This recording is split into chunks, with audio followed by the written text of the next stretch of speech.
Третиот столб од мерките за економски раст даваат можност државата да стане косопственик во стартап фирмите. Преку така наречени еквити фондови со учество од 25% во основачкиот влог на микро, малите и средни предпријатија, владата станува партнер во бизнисите. Реализацијата на ваквата мерка е веќе почната и таа е направена по примерот од Израел. За таа намена се обезбедени 450 милиони денари. Мерката ќе се однесува за нови и веќе постоечки фирми кои имаат идеја за развој. Се разбира, државата тоа ќе го направи согласно критериуми, согласно оценка во која што ќе имаме стручен тим, во која што ќе има и меѓународни учесници да го проценат, значи да ја проценат програмата, да ја проценат идејата.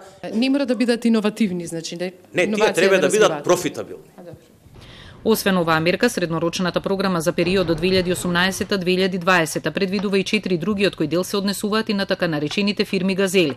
Потоа помош од 30% за воведување нови стандарди и квалитет, помош до 5 милиони денари за нови алатки во информатичкиот сектор, како и помош за иновативни проекти и обуки на вработени. Поддршка на микро, мали и средни предпријатија за подобрување на иновативноста преку финансиска поддршка до 70% од директните трошоци во инвестицијските проекти во износ не поголем од 20 милиони денари. Со оваа мерка, владата за прв пат на системски начин обезбедува буџетска поддршка за иновацијски проекти на компаниите.